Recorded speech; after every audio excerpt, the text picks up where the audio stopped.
Bonjour, bien-aimés, que Dieu vous bénisse en cet instant, en ce début d'année 2021. Je voudrais répondre à plusieurs questions qui nous ont été posées et à moi directement dans notre Église, le CVS Church, n'est-ce pas, en ligne et également dans l'Assemblée locale, au sujet du mystère du donner, l'action de donner.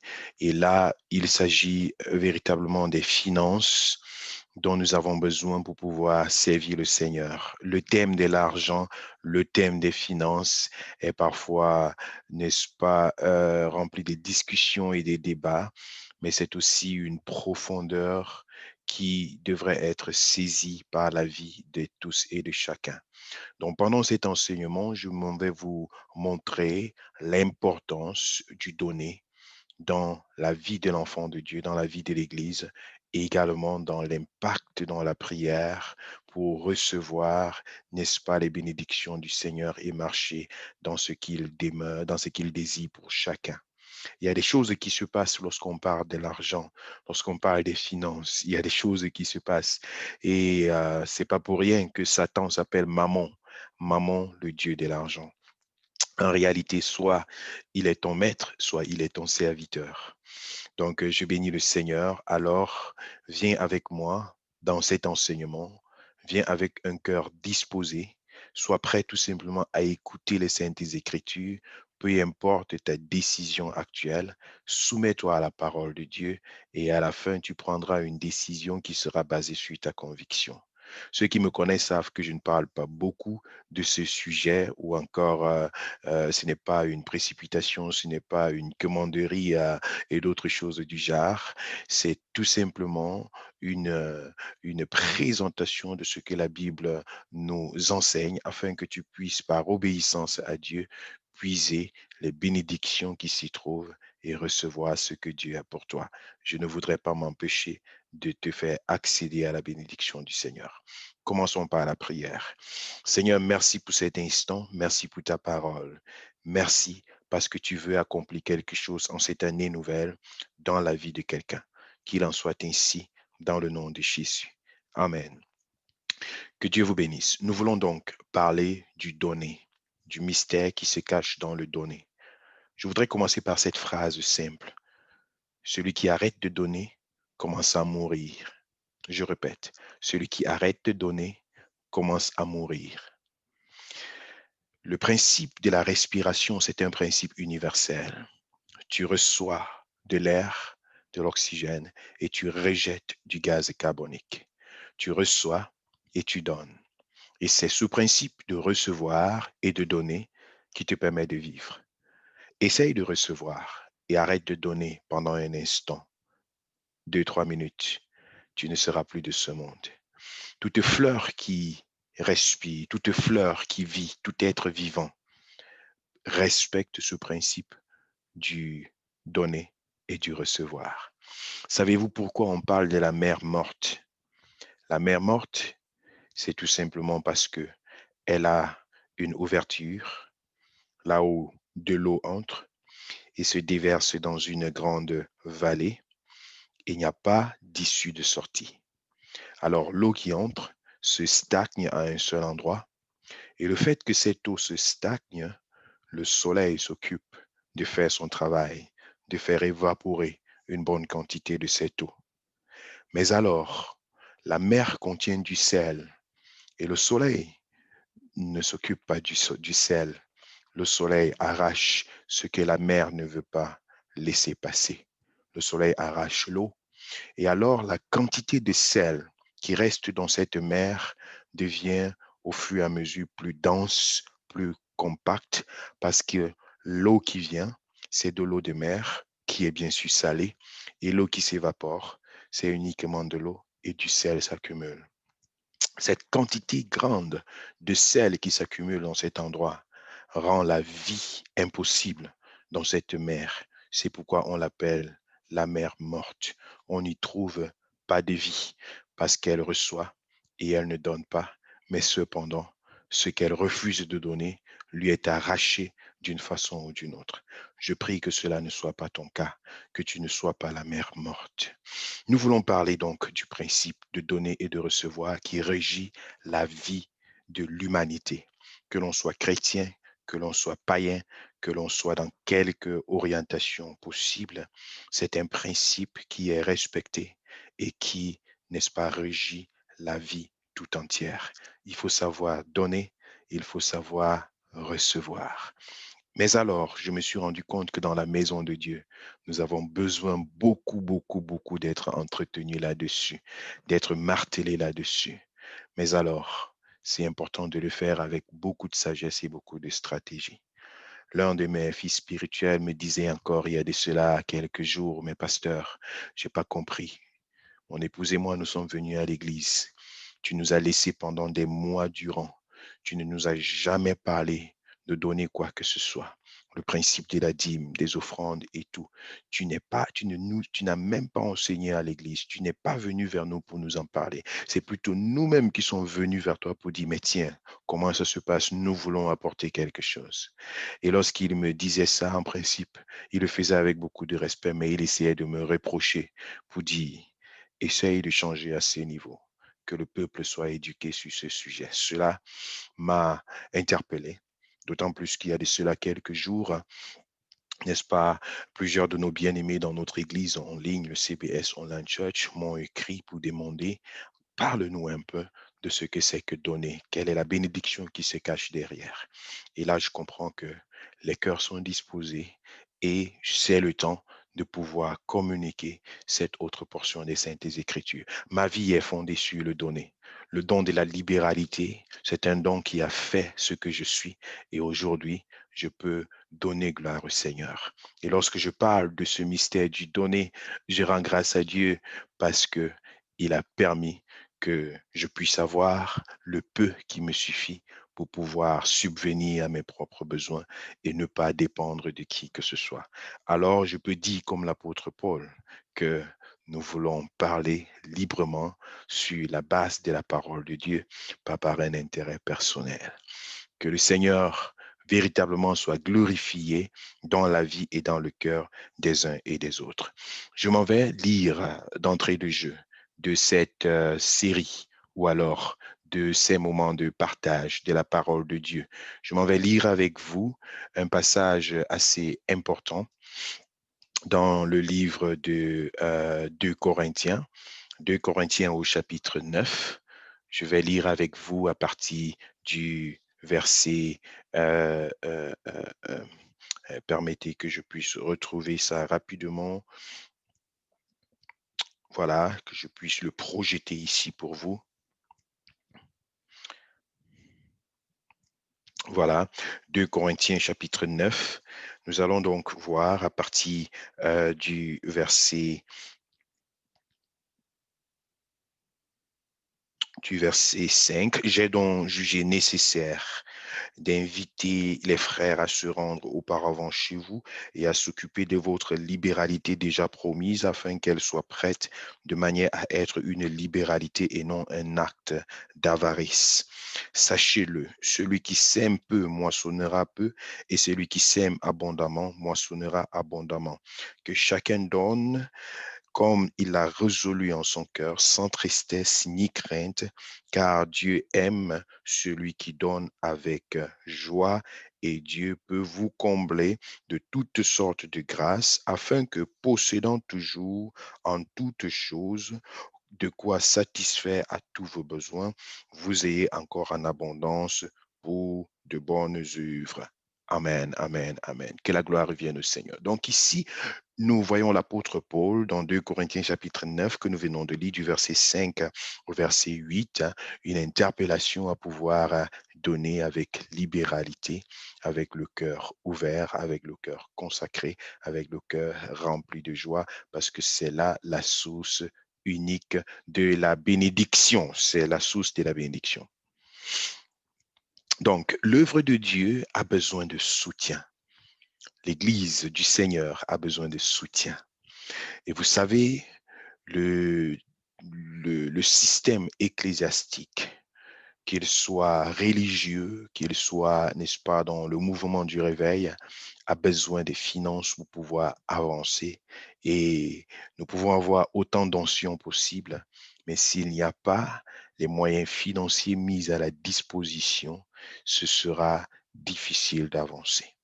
Les églises que nous voyons autour de nous, ils ont un système financier bien solide. L'Église catholique est fortement financée par le Vatican. Le Vatican a une banque ou alors plusieurs banques à l'intérieur de cet État, parce que le Vatican, c'est un État. Ils ont tout un système à l'intérieur qui permet de financer tout ce qu'ils ont dans le monde entier. Donc, il y a un système financier qui est tellement influent et plus influent même que les systèmes politiques, celui des États-Unis, de la Chine et d'autres. C'est pourquoi il y a eu un manque de transparence dans les finances, dans la gestion financière du Vatican. Du moins, il n'y a pas de comparaison entre ces banques, n'est-ce pas, de Rome, j'allais dire du Vatican, et les banques dont que nous pouvons rencontrer sur Internet, dont les statistiques sont disponibles. Et en dehors de cette garantie financière, il y a également au niveau des gouvernements ce qu'on appelle des taxes ecclésiastiques, Kirchensteuer, ça se dit en Allemagne et dans d'autres nations, dans d'autres États. Il y a des taxes qui sont prélevées directement, n'est-ce pas, de la paye des travailleurs et réinjectées pour la gestion et pour le fonctionnement de de l'Église, c'est-à-dire voilà, euh, de ce département ou bien de ce domaine ecclésiastique. Voilà le mot que je cherchais. Donc, afin de garantir son fonctionnement, et on voit beaucoup de choses qui se passent à ce niveau-là, des institutions qui sont construites, des centres de santé, des écoles missionnaires, des choses, des cimetières sont bâtis, des choses, n'est-ce pas, qui permettent à la société de vivre. Nous pouvons beau critiquer ces personnes à cause peut-être de leur foi et de leur manque d'observation fidèle en ce qui concerne les Saintes Écritures, mais au niveau du système financier, ils sont de loin en avance par rapport à ce que nous avons devant nous comme objectif. Pourquoi? Parce que très souvent, il y a soit l'ignorance, soit une forme de médiocrité, ou alors un manque de stratégie pour établir des systèmes qui permettent que sur des générations, il y ait un financement garanti de l'œuvre du Seigneur. Jésus lui-même a eu besoin d'un système financier pour pouvoir travailler. Jésus a eu besoin d'un système financier pour pouvoir avancer. Sans ce système financier, il était impossible pour le Seigneur de pouvoir avancer. Nous allons voir ensemble un passage biblique assez important que j'aime souvent présenter dans le livre de Luc, dans le livre de Luc, Luc au chapitre 8. Venez avec moi dans le livre de Luc au chapitre 8. Jésus était quelqu'un qui était appelé à rendre ministère, appelé à servir, et dans son service, il devait aller, n'est-ce pas, de village en village, il devait aller d'étape en étape, il devait promouvoir l'œuvre à laquelle le Seigneur l'avait appelé, mais pour y arriver, il fallait qu'il s'élève et que véritablement, il ait le moyen de pouvoir accomplir ses stratégies. La Bible nous dit donc dans le livre de Luc au chapitre 8, ensuite, Jésus allait de ville en ville et de village en village, prêchant et annonçant la bonne nouvelle du royaume de Dieu. Je voudrais déjà m'arrêter là. Jésus allait de ville en ville, de village en village, prêchant et annonçant la bonne nouvelle du royaume. Bien-aimé, ça c'est un déplacement, ça c'est quelque chose qui nécessite une logistique, qui nécessite un transport, qui nécessite des stratégies, qui nécessite beaucoup de choses qui doivent être mises en place. Et il est impossible de le faire si on n'en a pas les moyens. Il dit au verset 2 de Luc chapitre 8, les 12 étaient avec lui et quelques femmes qui avaient été guéries d'esprits malins et de maladies. Marie, dite de Magdala, de laquelle étaient sortis des 7 démons, Jeanne, femme de Chouza, intendant d'Hérode, Suzanne et plusieurs autres qui l'assistaient de leurs biens. Cette phrase est assez déterminante et elle n'est pas mise ici au hasard.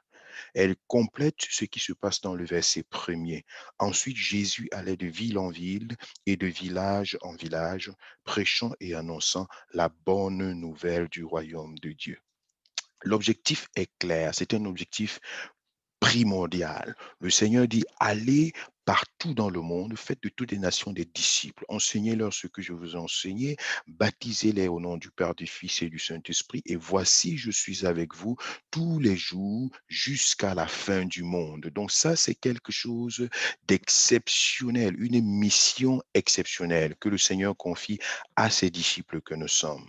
Et Jésus lui-même s'est levé pour aller de ville en ville, de village en village, pour accomplir cette œuvre. Et c'est ce que nous faisons. Nous mettons de tous nos efforts pour que l'œuvre de Dieu avance, pour que les âmes soient sauvées, pour que les transformations se passent. Il faut y investir de la logistique, du temps, n'est-ce pas, voilà, du matériel. Il faut s'y mettre. Alors, il faut que l'évangile soit annoncé. Il faut que des centaines de personnes à travers le monde entier puissent entendre parler du Seigneur, que des cadres soient créés, que des atmosphères soient, n'est-ce pas, mises à la disposition des êtres humains afin qu'ils rencontrent le Seigneur. En ce temps où le monde a davantage besoin du Seigneur, en ce temps où le péché est en train de courir à grande échelle, à toute vitesse, nous devons nous lever en tant qu'enfants de Dieu. Nous devons aller de ville en ville, de village en village. Nous devons transporter la parole de Dieu. Nous devons demeurer éveillés afin que le nom du Seigneur soit glorifié. Parfois, quand les gens disent, mais vous êtes trop occupés, vous servez trop le Seigneur, j'ai pitié dans mon cœur, ça me fait mal. Parce que je regarde de l'autre côté, je vois à quelle accélération le péché avance. Je vois avec quelle accélération le cultisme se multiplie, la destruction se multiplie. Satan est debout pour détruire des familles, des maisons, des couples, des foyers. Je vois avec quelle stratégie il est en train voilà, de s'activer pour pouvoir faire multiplier n'est-ce pas, la dépravation des mœurs dans des États, dans des politiques, dans des gouvernements. Le monde va à la dérive. Nous, enfants de Dieu, devons-nous nous fatiguer? Non, c'est le temps d'aller de ville en ville, de village en village, que personne ne puisse laisser nulle part où la main ne passe et repasse. Il faut que le nom du Seigneur soit glorifié. Il faut que l'évangile soit prêché avec puissance, avec onction et efficacité pour le salut des âmes. Jésus était là. C'était ça le battement de son cœur. Il était venu sur la terre pour une seule chose, accomplir cette œuvre du salut dans la vie des individus. Et il était debout pour l'accomplir. Mais vous savez quoi? Il était incapable de le faire s'il n'avait pas une logistique autour de lui garantie. S'il n'y avait pas, n'est-ce pas, un système financier autour de lui qui s'était créé pour faciliter l'accomplissement de sa mission, de l'objectif pour lequel il était là. Il fallait qu'une structure financière soit bâtie autour de lui. Et alors, qu'est-ce qui se passait? Jésus était entouré des femmes de valeur, des personnes qui étaient véritablement de haut rang. Quand on parle de haut rang ici, ça veut dire qu'ils avaient quelque chose à donner. Au verset 2, les 12 étaient avec lui. Il y avait d'abord les 12 disciples qui étaient avec lui,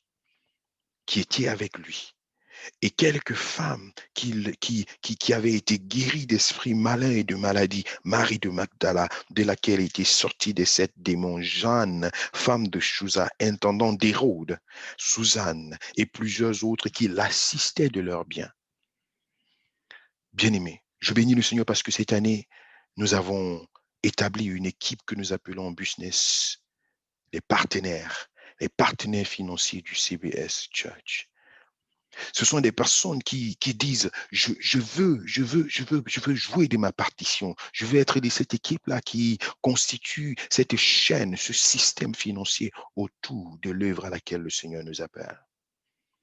Mais que tu sois dans cette équipe ou que tu n'y sois pas, tu peux être également, tu peux jouer de ta partition. C'est ce cœur-là que chacun devrait avoir. Bien-aimé, c'est avec cette attitude que nous devons avancer. C'est avec cette attitude que nous devons regarder. Sinon, Jésus n'aurait pas été capable. Il n'aurait pas été capable, ça va peut-être sonner mal dans les oreilles de certaines personnes qui prétendent que non, le Seigneur peut tout et ainsi de suite. Non, il était homme, fait chair sur cette terre. Il fallait qu'il se déplace à deux pieds. Il fallait qu'il aille de village en village. Il fallait qu'il dépense de l'énergie et qu'il puisse, n'est-ce pas, se ressourcer de cette énergie qu'il venait de dépenser. Il fallait qu'il se déplace de village en village avec toute la logistique et toute l'organisation que cela impliquait. Il fallait qu'il dépense de l'énergie, qu'il récupère cette énergie-là. Il fallait que le peuple autour de lui puisse avoir ce dont il avait besoin pour que le message soit communiqué. Bien sûr qu'il y avait des endroits et des moments là où Jésus était obligé de faire, ou bien tenu de faire un miracle pour communiquer un message particulier. On pense aux 5 pains, aux 2 poissons. Mais ceci est une signification même que les disciples n'étaient pas habitués seulement à ça. Quand les disciples disent à Jésus, mais Seigneur, on n'a que 5 pains et 2 poissons, ça veut dire eux-mêmes, ils savent que ce n'est pas ce qu'ils ont l'habitude de mettre à la disposition du peuple. Alors, ici, on peut constater clairement qu'il y avait un système financier autour de Jésus, autour des apôtres. Et c'est ce système financier-là qui permettait aux disciples de pouvoir marcher selon l'orientation du Seigneur. Je m'avais vous présenter quelques pensées qui nous viennent, n'est-ce pas, et sur lesquelles nous allons nous entretenir pendant ces instants. Mais avant ça, je voudrais encore vous dire que, tel que nous l'avons lu tout à l'heure dans 2 Corinthiens chapitre 9, c'est important d'avoir une attitude très ouverte pour pouvoir donner, non pas obligation, mais par conviction. Donc des personnes qui sont peut-être contre le fait de donner à l'Église au jour d'aujourd'hui, c'est tout simplement que on n'a pas encore compris qu'il s'agit de garantir un système financier. Et avoir le être dans cette chaîne, dans ce maillon qui participe à la bâtisse de ce système financier, ce n'est pas un malheur comme certains peuvent l'imaginer, mais c'est plutôt source de joie et de bonheur. Si tu sens que donner pour toi est un fardeau, est un problème, je te conseille même de ne pas donner. Parce que lorsque tu donnes avec, avec amertume dans ton cœur, imaginez ces personnes-là autour de Jésus qui étaient là pour l'aider à accomplir, d'aller village après village, ville après ville, s'ils le faisaient avec amertume dans leur cœur, comme par obligation, ce n'aurait pas été une bénédiction autour du Seigneur. C'est pourquoi ceux-là qui ont des débats bizarres là, autour de est-ce qu'il faut donner, est-ce qu'il ne faut pas donner, ceux qui me connaissent savent que j'ai l'habitude de dire pardon, il faut garder. Il faut attendre jusqu'au jour où tu as la conviction dans ton cœur. Alors tu te lèveras et ce sera une source de bénédiction. Ces femmes, ces personnes qui étaient autour de Jésus, c'était par reconnaissance. Ils avaient une reconnaissance au Seigneur. Elles étaient remplies d'actions de grâce. Bien aimé, ça fait du bien de voir que c'est avec une attitude, comme nous venons de lire dans 2 Corinthiens chapitre 9, pas avec obligation, mais tel que tu t'es résolu dans ton cœur, tu dis, voici ma façon de contribuer au salut des âmes. Nous bénissons le Seigneur pour des dizaines et des vingtaines des personnes qui sont engagées dans la foi, qui sont sauvées, des familles que nous atteignons dans ce ministère, des vies qui sont transformées, des délivrances, des transformations, des guérisons que nous vivons dans la maison de Dieu. Nous bénissons le Seigneur pour ça et nous savons qu'il y a encore de plus grandes choses à accomplir. Tu peux être un participant à ces choses. Tu peux rendre ces choses possibles. L'Église du Seigneur a besoin d'un système financier pour pouvoir travailler, pour pouvoir avancer. Nos charges pendant cette année 2021, lorsqu'on y pense, on s'est dit non, de nos propres forces, de notre propre capacité, il est impossible d'y arriver. Mais lorsqu'on regarde à ce que Dieu peut faire dans nos cœurs, nous sommes remplis de joie. Nous avons des pasteurs qui sont missionnaires.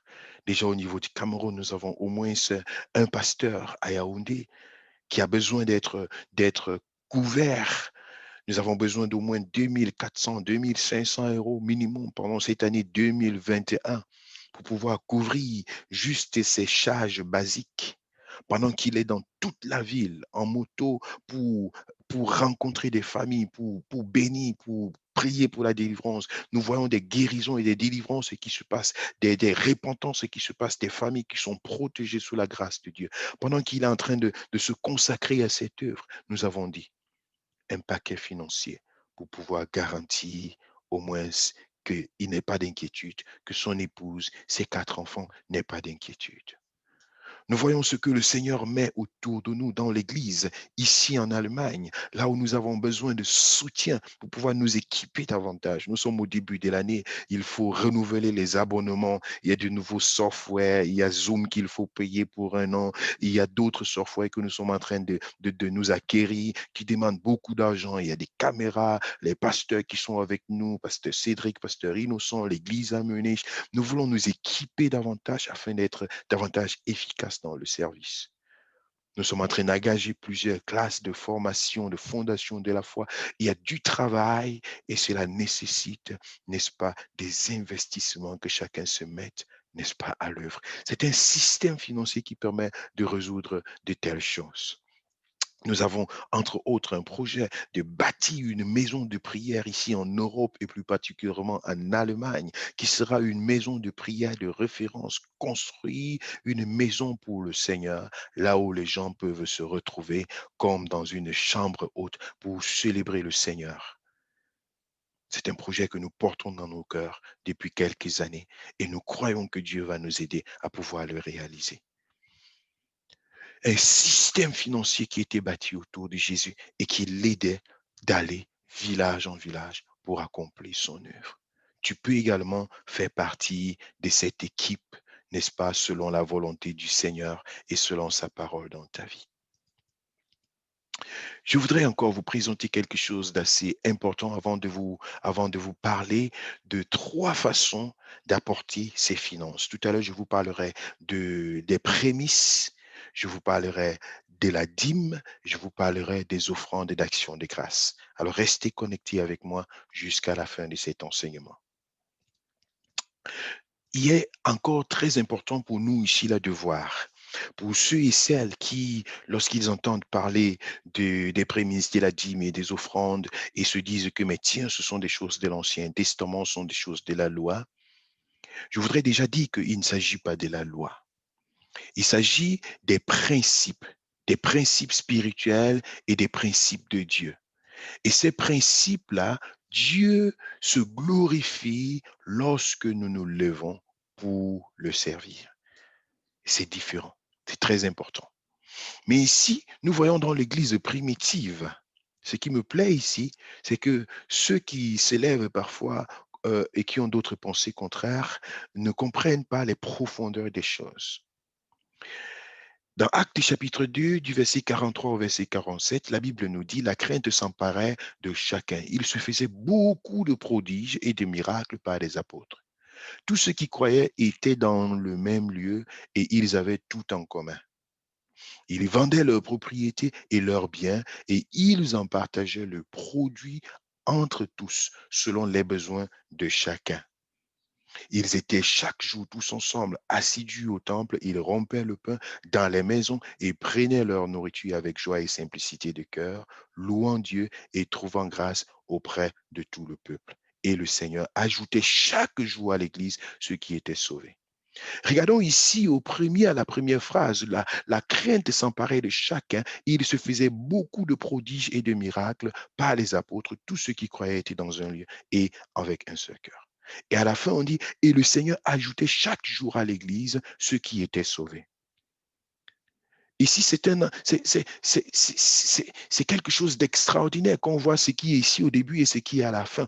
C'est la même image que nous avons vue dans Luc chapitre 8, là où Jésus partait de ville en ville, de village en village, pour annoncer le royaume du Seigneur. Et Dieu était glorifié puissamment. Mais cette action et cette capacité que Jésus avait d'aller de ville en ville, de village en village, était portée par un système financier.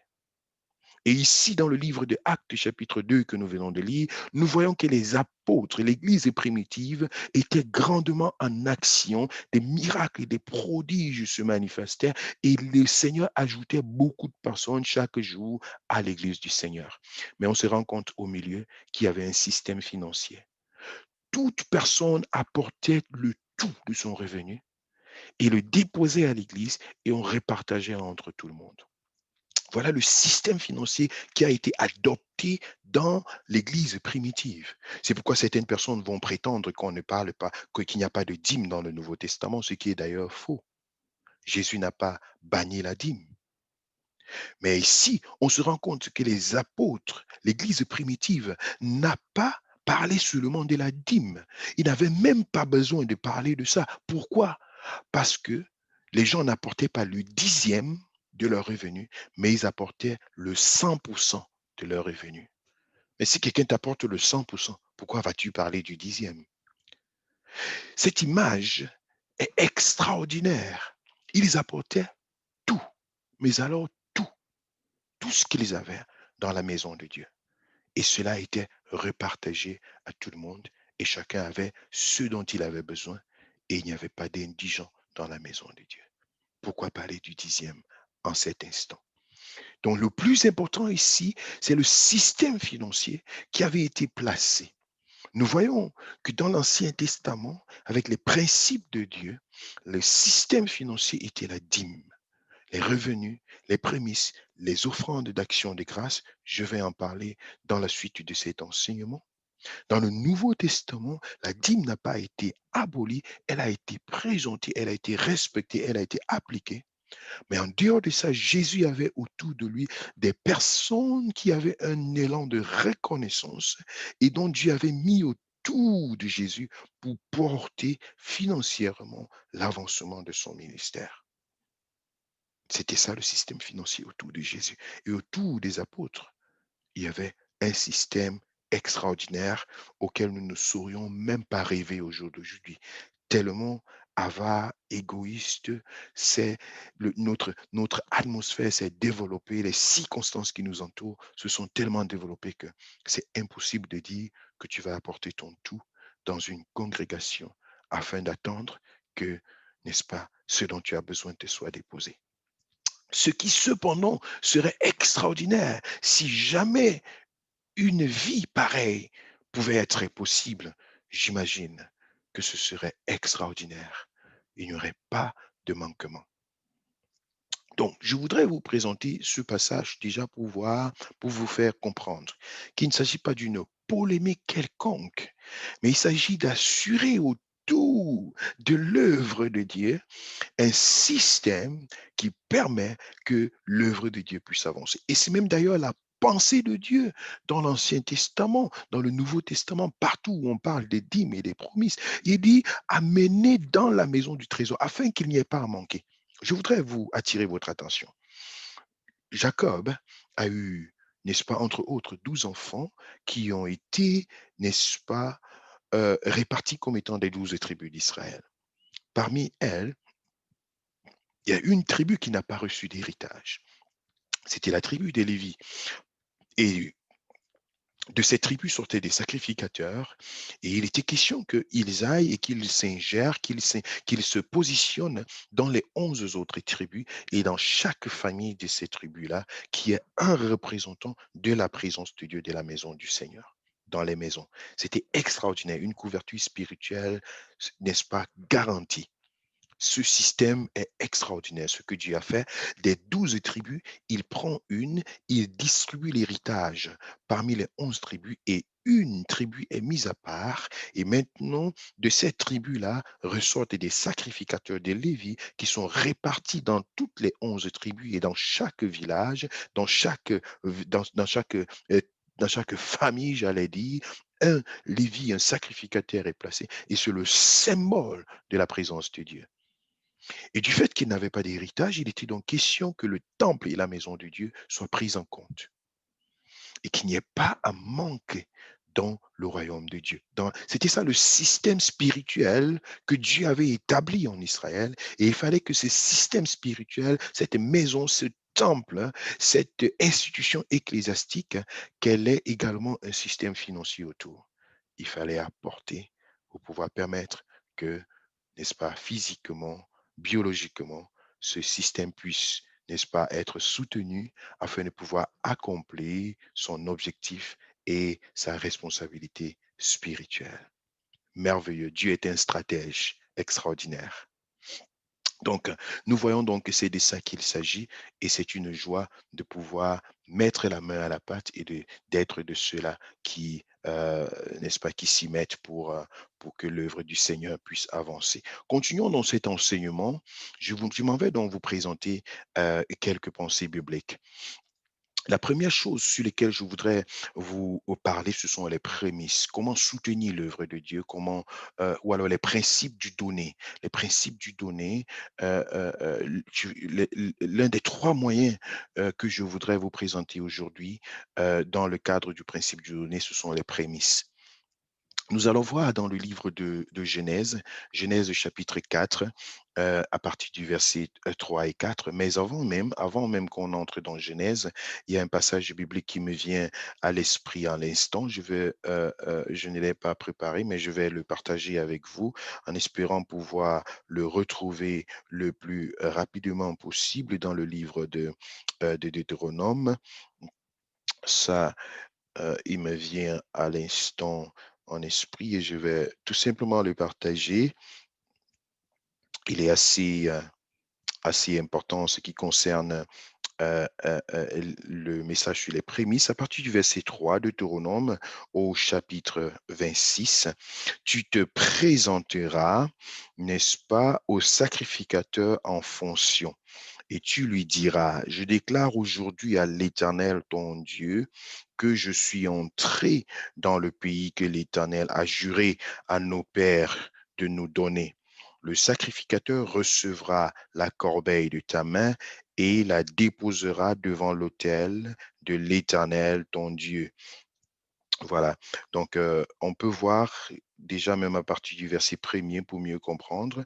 Lorsque tu seras entré dans le pays que l'Éternel ton Dieu te donne pour héritage, lorsque tu posséderas et y sera établi, tu prendras des prémices de tous les fruits que tu retireras du sol dans le pays que l'Éternel ton Dieu te donne.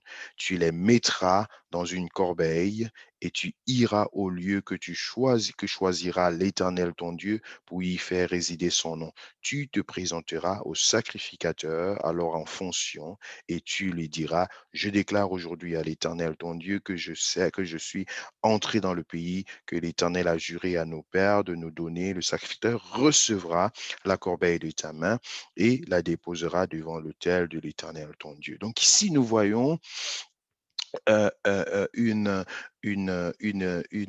institutionnalisation, j'allais dire, la suite, n'est-ce pas, écrite de ce que nous appelons les prémices. Les prémices, quand on parle des prémices, on parle de la primauté, on parle de ce qui est premier en grande première. Ce sont des choses qui sont sacrées, des choses qui sont mises à part, quelque chose qui est le premier fruit, le premier résultat, le premier né. Ce sont des choses qui sont sacrées. Déjà, c'est connu dans le monde de l'occultisme qu'on voit à gauche et à droite. Les premiers-nés sont parfois sacrifiés, sont parfois recommandés. Et même dans nos traditions, je crois, qu'elles soient européennes, asiatiques ou africaines, les premières choses sont parfois sacrifiées, sont parfois consacrées.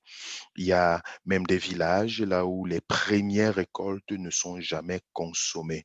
Les premières récoltes sont sacrifiées aux idoles à cause de la tradition africaine. Dans cette ignorance-là, il y a donc quelque chose de sacré qui se cache dans, n'est-ce pas, les premiers fruits. Et le monde l'a aussi compris. euh, c'est quelque chose qui cache beaucoup d'espoir. On va parler de grandes prières, ainsi de suite, parce qu'il y a une sorte d'affluence, il y a une sorte de consécration qui se cache derrière. Donc, ici, nous voyons dans plusieurs endroits dans la parole de Dieu que les premiers-nés, les premiers fruits appartiennent à l'Éternel, sont consacrés à l'Éternel. Lorsque l'ange de la mort devait frapper en Égypte pendant l'une des 10 plaies, n'est-ce pas, dont l'Égypte a souffert, avant que Pharaon ne laisse partir le peuple d'Israël, il y avait cet ange de la mort qui passait et qui devait frapper tous les premiers-nés de la nation.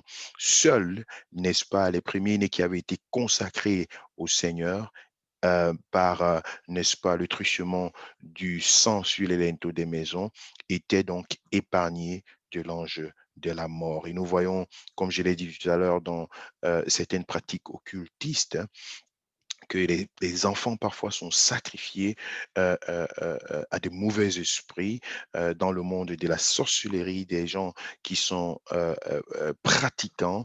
On leur réclame parfois de venir sacrifier le premier enfant et d'autres personnes, n'est-ce pas, vont même délibérément donner le premier fruit de leurs entrailles à certaines pratiques qui, n'est-ce pas, sont le fruit de leur ignorance. Donc, on voit derrière ceci quelque chose de spirituel, quelque chose de sacré, quelque chose d'important. Et cela n'est pas un hasard parce que dans le livre de Genèse, l'une des premières offrandes qui ont été présentées au Seigneur, c'était une offrande de prémices. Et c'est ça qui a fait le caractère alléchant voilà, de cette offrande, parce que c'était un prémisse. L'offrande d'Abel n'était pas simplement une offrande, mais c'était une prémisse. On a parfois spéculé autour de la qualité de l'offrande de Caïn, mais pourquoi Dieu n'a pas agréé l'offrande de Caïn. Comprenez ici que il s'agit tout simplement de quelque chose de particulier que Abel avait fait et que Caïn, vraisemblablement, n'avait pas compris. Bien sûr, ce n'était pas une loi, ce n'était pas écrit quelque part. Abel a certainement agi par révélation, par le sentiment qu'il avait autour de son cœur. On nous dit au verset 3, au bout de quelque temps, Caïn fit à l'Éternel une offrande des fruits de la terre. Et Abel, de son côté, en fit une des premiers-nés de son troupeau. Et et de leur graisse. L'Éternel porta un regard favorable sur Abel et sur son offrande. Donc il y a une différence ici, la claire, sur la qualité de l'offrande que l'un et l'autre a apporté. On dit au bout de quelque temps, on se donne rendre compte qu'ici, il y a du temps qui est passé. Il y a du temps qui est passé. Caïn, c'était un laboureur, c'était quelqu'un qui cultivait. Et quand tu cultives, hein, il y a des choses que tu récoltes très vite, des choses peut-être qui vont mettre du temps avant de pouvoir être récoltées, mais il y a certains aliments que tu vas récolter le plus vite possible. Mais ici, on se rend compte que Caïn a mis du temps. Il a, ça lui a coûté beaucoup de temps pour qu'il puisse passer à cette action. Au bout de quelques temps, donc ici, on se rend compte que c'était forcément pas les premières récoltes, c'était forcément pas la première fois qu'il jouissait, n'est-ce pas, du fruit de la terre, de son travail. Donc, au bout de quelque temps, Caïn fit donc à l'Éternel une offrande des fruits de la terre. Voilà. On dit des fruits de la terre. C'est tout simplement parmi beaucoup d'autres fruits. Or, Abel, de son côté, en fit une des premiers-nés, la Bible précise ici, des premiers-nés de son troupeau et de leur graisse. L'Éternel porta donc un regard favorable sur Abel et sur son offrande. Vous savez, les offrandes prennent leur base sur le principe des prémices. C'est la première chose, c'est le premier fruit, c'est ce qui a ce comportement-là sacré que l'on apporte au Seigneur pour dire, voici, ce n'est pas à moi d'en jouir le premier, je viens te l'apporter en guise de reconnaissance. Donc ici, on se rend compte qu'Abel l'a fait par révélation, comme je dis, à l'époque, ce n'était pas écrit quelque part, il ne devait pas le lire. Mais il a senti dans son cœur, selon 2 Corinthiens chapitre 9, c'est par reconnaissance, celui qui donne, donne avec joie. Il a senti tout simplement dans son cœur, waouh, je sens que vraiment, vraiment, vraiment, je suis en train d'élever, j'ai des troupeaux, ainsi de suite. Mais il est donc parti dans plusieurs de ces troupeaux, parce que quand on parle de troupeaux, c'est différentes catégories d'animaux. Il est donc parti prendre le premier-né de chaque catégorie de ces animaux avec leur graisse également en premier et tout, il est venu les sacrifier, les consacrer au Seigneur. Et lorsqu'on va voir dans le livre de ce passage me vient encore ici en esprit rapidement. J'espère que je vais le trouver le plus tôt possible dans le livre de Romains, Romains au chapitre 11. On va donc voir le verset 16 qui nous présente quelque chose de particulier en ce qui concerne, n'est-ce pas, c'est ce principe de prémisse. Il dit, Romains chapitre 11, j'y suis, le verset 16. On nous dit donc ici, or, si les prémices sont saintes, la masse l'est aussi, et si la racine est sainte, les branches le sont aussi. Donc ça, c'est important, ça, c'est particulier. Et Abel l'a très vite remarqué et est parti pour consacrer les prémices de son revenu au Seigneur. Voyons quelques autres passages bibliques sur ce sujet des prémices. Dans le livre de Exode au chapitre 23, au verset 19, tu apporteras à la maison de l'Éternel ton Dieu les prémices des fruits de la terre. Tu ne feras point cuire un chevreau dans le lait de sa mère. Donc ici, c'est encore une recommandation. En ce moment, elle est écrite. Elle est différente de ce à quoi, n'est-ce pas, Abel a été confronté, Caïn et Abel. Ce n'était pas écrit quelque part, c'était euh, euh, euh, euh, tout simplement sur la base de sa reconnaissance, yeah? Sur la base de sa reconnaissance, sur la base de cette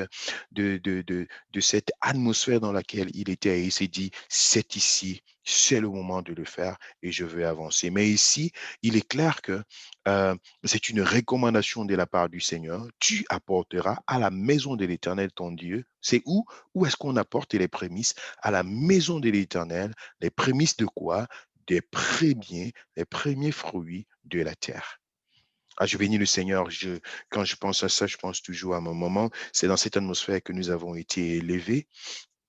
Et chaque fois qu'elle rentrait de sa récolte, à chaque campagne de récolte, elle prenait toujours la première chose qu'elle rentrait à la maison avec, elle prenait toujours pour aller déposer, n'est-ce pas, dans la maison du Seigneur, dans la maison pastorale, dans la maison du sacrificateur. Et c'était quelque chose d'extraordinaire. C'était véritablement pour nous, en tant qu'enfants, parfois difficile à concevoir. J'aime toujours le dire que nous avons eu une chèvre, n'est-ce pas, à la maison et une fois, cette chèvre-là a mis bas un cabri et j'étais content de voir un cabri et tout. Mais ma joie a été très vite écourtée lorsque ma maman a pris ce cabri-là pour aller le donner dans la maison pastorale afin que, n'est-ce pas, ce soit un symbole de sa dîme, pardon, de ses prémices. Et c'était un sujet d'action de grâce pour nous parce qu'après ça, nous avons vécu des bénédictions extraordinaires. Nous en sommes la preuve jusqu'aujourd'hui. Donc, nous allons voir un autre passage, toujours au sujet des prémices. Dans le livre de Genèse, nous l'avons déjà lu tout à l'heure. Nous allons prendre celui-ci que nous avons également lu. Elles sont saintes et la masse l'est aussi. Et si la racine est sainte, les branches le sont aussi. Ça, c'est très important. C'est ce passage que nous avons lu tout à l'heure. Si les prémices sont saintes, la masse l'est aussi. Et si la racine est sainte, les branches le sont aussi. Donc, c'est une façon de mettre à part la première partie, la primauté, de donner la primauté au Seigneur, de consacrer, de sacrifier. ce que ceux du monde, des ténèbres et tout le reste sacrifient à Satan, toi, en tant qu'enfant de Dieu, tu le mets à part pour le Seigneur. Tu le consacres au Seigneur. Et il dit, parce que cela est sanctifié, parce que cela est mis à part, alors la masse l'est aussi. Donc le reste, ce qui vient après, les prochaines récoltes, les prochains revenus, les prochaines augmentations de salaire, les prochaines bénédictions qui viennent sont également sanctifiées, sont mises à part. Voilà. Donc ça, c'est un secret qui se cache derrière. Et même la branche et les racines sont sanctifiées, sont mises à part. Parfois, on se demande, mais pourquoi ça ne fonctionne pas? Pourquoi il y a ci ou ça? Mais est-ce que les racines de cette ressource financière, de cette ressource alimentaire, de cette ressource de, n'est-ce pas, de biens, est-ce que cette racine a été mise à part? Ça, c'est un principe assez fort qui euh, est à comprendre avec la pensée de Dieu. Un autre passage, c'est dans Exode chapitre 22, le verset 29. Tu ne différeras point de m'offrir les prémices de ta moisson et de la vendange. Tu me donneras le premier-né de tes fils. Je crois que ça, c'est quelque chose que Caïn n'a pas su. Il a différé. Quand on parle de différer, ça veut dire repousser à plus tard les prémices. Repousser à plus tard. C'est dit non, ce n'est pas au premier mois de l'année, c'est à l'autre mois, c'est à l'autre, c'est à l'autre. Donc, tu ne différeras point de m'offrir les prémices de ta moisson et de ta vendange. Donc, ça montre également combien sacré est cette façon de donner-là, cette opportunité de donner. Et j'essaye de vous le faire comprendre parce que c'est la racine même de l'offrande. C'est la racine même de l'offrande. Abel l'a très vite compris. Mais Caïn, c'est au bout d'un temps qu'il s'est dit, mais tiens, oh, maintenant que je suis suffisamment rassasié, je veux penser au Seigneur. Donc, on se rend compte là qu'il n'y a pas véritablement un élan de reconnaissance parce que apporter à Dieu, c'est pas une façon de faire faveur à Dieu, c'est de lui redonner ce qu'il nous a donné. C'est pourquoi il vient en premier. C'est pour dire, je cherche premièrement le royaume de Dieu et sa justice. Je viens le lui apporter. Et également apporter des promesses. C'est une haute dimension de l'adoration. C'est une haute dimension de l'adoration. Regardez Anne qui vient dans le temple pour remettre Samuel au Seigneur. C'est le prémisse. Elle sait que celui-ci que j'ai, c'est mon tout, c'est mon premier, mais je l'ai reçu de Dieu et je veux l'abandonner entre les mains du Seigneur. Quand vous voyez Abraham qui écoute la voix de Dieu qui lui dit, donne-moi ton fils, ton unique, c'était bien sûr euh, légalement parlant, dans le cadre, n'est-ce pas, du mariage, c'était le premier fils et même l'unique, n'est-ce pas, d'Abraham, en ce qui concerne la légitimité matrimoniale, sans faire allusion à Ismaël qui était né d'Agar bien avant. Mais dans cette structure-là, on se rend compte qu'il était le premier. Mais Dieu lui dit, donne-moi ton fils, ton premier. Et il fallait le sacrifier. Encore l'esprit du sacrifice. Donc, quand Abraham partait sur la montagne pour sacrifier son fils, ce n'était pas que c'est lui qui a inventé ça, c'était une pratique, malheureusement, qui se faisait dans l'entourage. Bien sûr, qui n'était pas approuvé par Dieu. Mais ici, Dieu dit, es-tu prêt à sacrifier également ton fils? Abraham dit, oui, Seigneur, si c'est toi qui me le demandes, je vais le faire. Donc, le prémisse a un caractère sacré, un caractère divin. Et comme je dis, c'est la base même de l'offrande. Tu me donneras le premier-né de tes fils.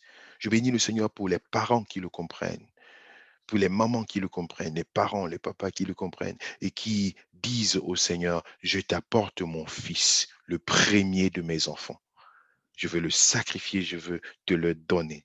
Je t'apporte le premier fruit de mes entrailles, de mon travail, de mon revenu, de cette première augmentation de salaire, de ce premier revenu. Je t'apporte mon tout, je te fais confiance. Je viens le déposer à tes pieds. Vous savez, c'est une très haute dimension d'adoration. Ça dépasse l'entendement des hommes, ça c'est sûr. Mais il dit, le reste, la masse est sanctifiée. Tu observeras, je suis dans Exode chapitre 23, verset 16, tu observeras la fête de la moisson, des prémices de ton travail, de ce que tu auras semé dans les champs, et la fête de la récolte, à la fin de l'année quand tu recueilleras des champs le fruit de ton travail. Donc ici, on se rend compte que c'est à la fois immatériel et matériel. Les prémices de ton travail, tout ce que tu as, tu les observeras, dit le Seigneur. Quand on parle des prémices, cela nous entraîne également au niveau de la dîme. La dîme qui veut dire le dixième de ton revenu. Donc la prémisse, c'est la totalité, la première récolte, la première entrée, la première chose que tu reçois, la première augmentation salariale, la première promotion, la première chose que tu reçois. Tu dis, Seigneur, je viens pour te l'offrir en signe de reconnaissance, le déposer entre les mains du sacrificateur selon l'ordonnance du Seigneur, afin que sa bénédiction soit, n'est-ce pas, répartie sur le reste. C'est la parole de Dieu. Et quand on le fait avec un cœur reconnaissant, un cœur d'action de grâce, cela est une grande bénédiction. Mais ici, le dixième, la dîme qui est le dixième et qui est parfois, comme je l'ai dit au début de cet enseignement, l'objet de beaucoup de dissensions euh, et vraiment, vraiment de façon euh, euh, euh, euh, euh, euh, maladroite, je veux le dire, parce que c'est même un manque de reconnaissance au Seigneur à qui on donne tout parce que c'est de lui que l'on a tout reçu. Bien sûr qu'il y a d'autres raisons au niveau de la gestion de ces derniers, mais ce qui nous intéresse ici, c'est l'obéissance qui doit y suivre. Donc la dîme, qu'est-ce que cela veut dire? Ça veut dire le dixième. Ça veut dire ton revenu est divisé par 10 et le dixième, les un dixième appartiennent au Seigneur. Tu donnes, tu ne payes pas. Ce n'est pas une, une dette, mais c'est un don que tu apportes au Seigneur. Ça veut dire, c'est de ta reconnaissance que tu l'apportes, parce que c'est à lui que cela appartient. Voilà. S'il t'a donné le 100%, c'est avec reconnaissance que tu lui apportes le 10%. Et je vous garantis qu'il y en a qui ne sont même pas seulement à 10%. Il y en a qui vont carrément au-delà pour exprimer leur reconnaissance au Seigneur, qui vont dans la direction de Actes chapitre 2 que nous avons lu, c'est-à-dire dans la direction du système financier des actes des apôtres. Mais alors, avant d'y arriver, il est important de commencer déjà par la base et de pouvoir, n'est-ce pas, honorer ce que le Seigneur a à travers ce principe de la dîme. Alors, nous allons donc continuer ici dans cet enseignement. Nous parlons donc de la dîme.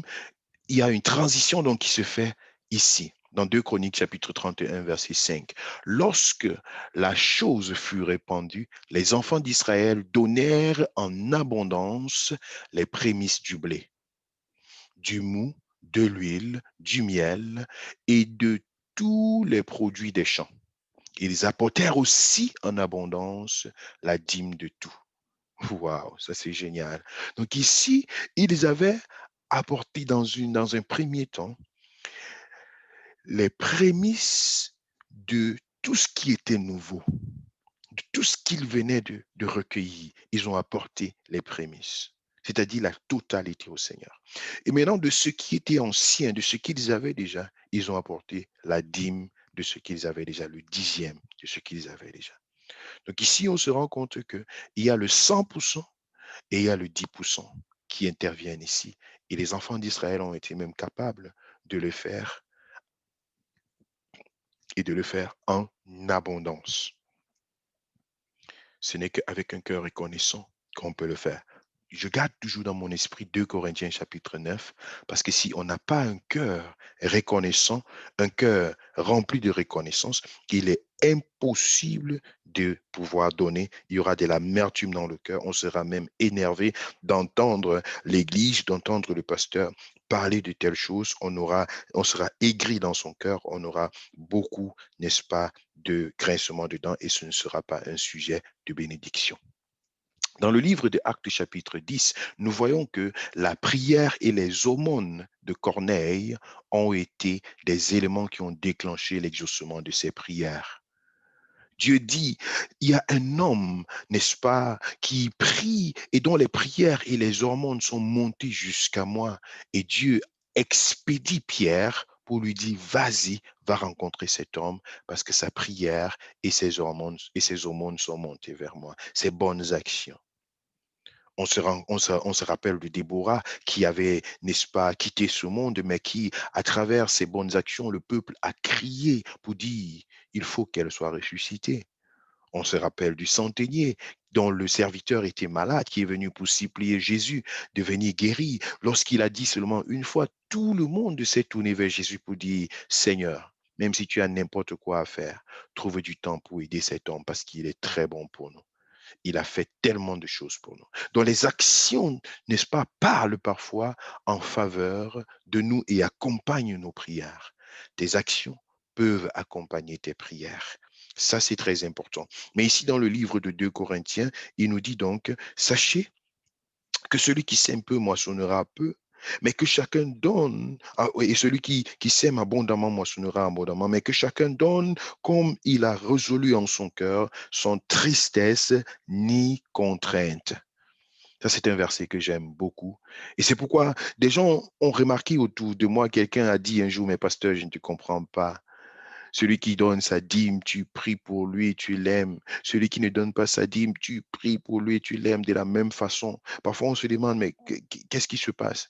J'ai répondu à la personne, non, ce n'est pas ça qui conditionne, n'est-ce pas, mon amour pour le Seigneur, ma disponibilité et ce que nous faisons dans la maison de Dieu, ce n'est pas conditionné par ce qu'on a ou par ce qu'on n'a pas, ou bien par la compréhension que l'on a aujourd'hui au sujet des finances, au sujet du système financier pour soutenir l'œuvre de Dieu. Ce n'est pas conditionné par ça. Dieu ne se limite pas à ça.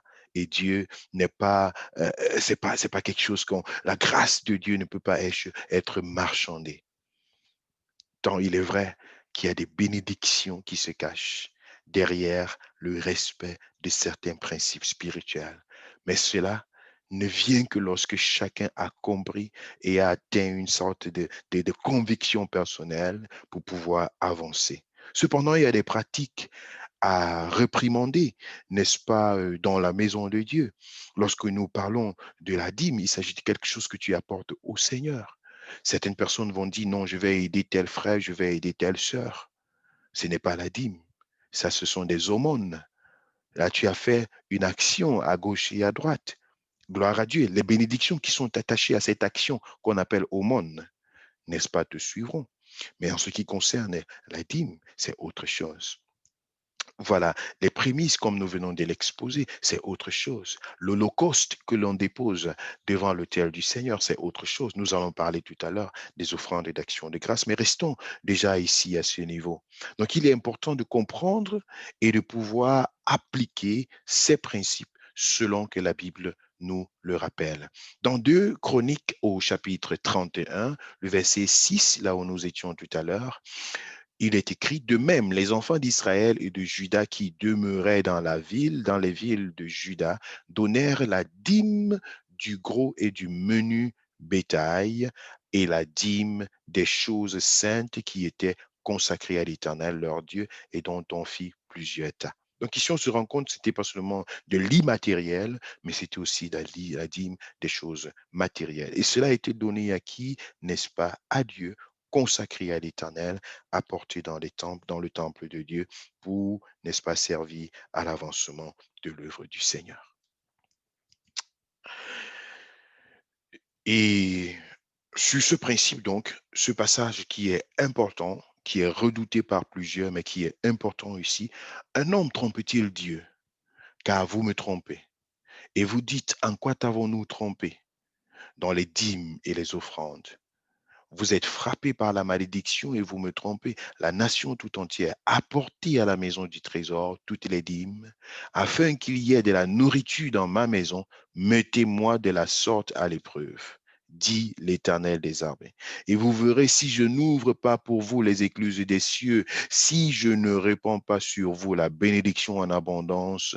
Pour vous, je menacerai celui qui dévore, et il ne vous détruira pas les fruits de la terre.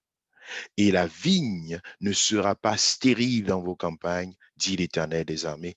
Toutes les nations vous diront heureux, car vous serez un pays de délices, dit l'Éternel des armées. Quand on lit ce passage biblique, on se rend compte qu'il y a un mystère et une bénédiction extraordinaire en ce qui concerne la dîme et les offrandes. Il dit qu'il menacera pour vous les dévoreurs. Je menacerai pour vous les dévoreurs. Pourquoi? Apportez dans la maison du trésor afin qu'il y ait de la nourriture dans ma maison. Vous vous souvenez des Lévites, des sacrificateurs et de ce principe de système financier qui doit exister dans l'œuvre de Dieu, ce système financier. Donc, pour qu'il n'y ait pas de manquement, pour qu'il n'y ait pas de lacunes, pour qu'il n'y ait pas, n'est-ce pas, quelque chose qui va pousser à grincer des dents à gauche et à droite, mais qui ait une assurance. Il dit apportez où dans la maison, afin que, dans la maison du trésor, afin qu'il n'y ait pas à manquer. Et lorsque tu pourvois donc, lorsque tu fais donc partie de ce système financier tel que Jésus en a bénéficié, tel que les apôtres en ont bénéficié, tel que l'Église au jour d'aujourd'hui en bénéficie, si tu fais partie de cela, alors il dit, je menacerai pour toi le dévoreur. Il dit, tu verras, si je ne menacerai pas pour toi le dévoreur, tu verras. Donc ça, ce sont des promesses que le Seigneur donne et qui sont véritablement, tout simplement attachées à cette obéissance, à cette pensée, n'est-ce pas, qui vient de lui. Apportez à la maison du trésor afin qu'il y ait de la nourriture. Mettez-moi de la sorte à l'épreuve. Donc, on comprend ici que c'est même une forme de prière, une forme de mettre Dieu à l'épreuve, de dire, Seigneur, voici un point d'attache, voici un point d'action, voici un autel que je bâtis dans ma vie et je veux qu'à travers ceci, voilà, que le dévoreur soit menacé, que les écluses des cieux soient ouvertes, que la bénédiction en abondance descende parce que c'est toi qui as dit. Donc, ça, c'est la parole de Dieu. Nous croyons aux Saintes Écritures, nous croyons dans toute son entièreté et nous croyons que dans le mystère du donné, il y a des choses qui bousculent le royaume de Dieu et même le royaume des ténèbres pour faire descendre sur nous la bénédiction de Dieu. Dans tous les cas, ce système financier qui se bâtit autour de ce principe de la dîme, des prémices, hein, et tout à l'heure, je vais vous le présenter en ce qui concerne des offrandes d'action de grâce. Ce système permet donc à l'œuvre de Dieu de pouvoir avancer. Allons voir dans la suite de ce passage ou alors de cet enseignement de ce soir, offrande d'action de grâce. L'expression action de grâce vient du mot hébreu shelem. Shelem qui signifie offrande de paix, récompense, sacrifice ou alliance ou amitié, sacrifice volontaire de remerciement, action de grâce. Donc, le principe des actions de grâce est présenté dans l'Église du Seigneur comme étant, voilà, une offrande que l'on apporte à Dieu, une alliance, l'expression d'une reconnaissance. On peut aussi parler d'une sémence, voilà, que l'on apporte dans la maison de Dieu. C'est l'une des choses qui nous permettent véritablement de pouvoir contribuer à l'avancement de l'œuvre de Dieu, n'est-ce pas? Parce que nous avons un élan de reconnaissance. Dans Exode chapitre 20, le verset 24, la Bible nous dit, tu m'élèveras un autel de terre sur lequel tu offriras tes holocaustes et tes sacrifices d'action de grâce, tes brebis et tes bœufs, partout où je rappellerai mon nom, je viendrai à toi et je te bénirai. Voilà. Tu m'élèveras un autel de terre sur lequel tu offriras quoi? Tes holocaustes et tes sacrifices d'action de grâce, tes brebis et tes bœufs, partout où je rappellerai mon nom, je viendrai à toi et je te bénirai. Donc ça, c'est une interpellation que le Seigneur donne à son peuple en ce qui concerne des offrandes d'action de grâce. Donc, c'est une façon également d'adorer Dieu. C'est une façon de dire sa reconnaissance au Seigneur. C'est une façon, n'est-ce pas, de présenter à Dieu comme une sémence, comme bâtir un autel pour dire, parce que Dieu a fait quelque chose dans ma vie, je veux lui apporter une offrande d'action de grâce. Je veux lui apporter quelque chose, je veux bâtir un hôtel, je veux s'aimer, je veux confirmer, je veux manifester mon appui au Seigneur.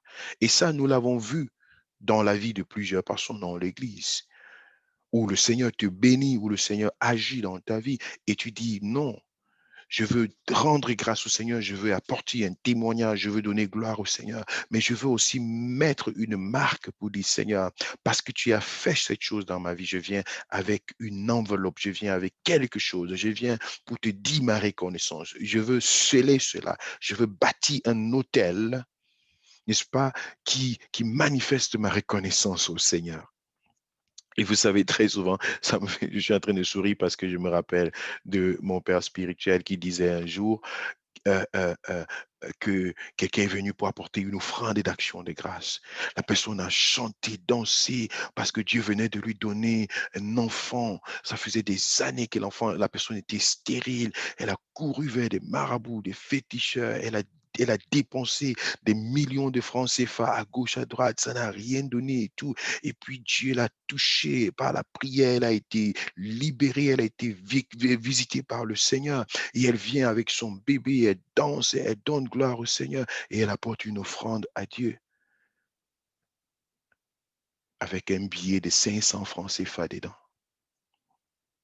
Mon père spirituel, il était étonné, il a dit que mais bon, finalement, on ne sait pas qu'est-ce que les gens... Donc, en principe, il ne s'agit pas du montant, mais il s'agit de ce que tu apportes au Seigneur à la hauteur de ta reconnaissance, à la hauteur de ce que tu vois que Dieu a fait dans ta vie. C'est ça qu'on appelle une offrande d'action de grâce. C'est l'expression de ton adoration qui sort d'un sacrifice et qui peut parfois, n'est-ce pas, faire même saigner ton cœur. Mais tu sais que c'est la hauteur de ton sacrifice. Voilà. Donc, il y a ce genre d'offrande que le Seigneur attend parfois, n'est-ce pas, de nous, afin de pouvoir, n'est-ce pas, euh, recevoir l'élan de notre reconnaissance, l'élan de nos cœurs, selon ce que nous ressentons dans nos vies et selon ce qu'il a fait dans nos vies. Ça, c'est merveilleux. Donc, et c'est ce que Dieu recommandait ici au peuple d'Israël. Tu m'élèveras un autel de terre, élevé carrément un autel, sur lequel tu offriras tes holocaustes et tes sacrifices d'action de grâce, tes brebis et tes bœufs. Partout où je rappellerai mon nom, je viendrai à toi et je te bénirai.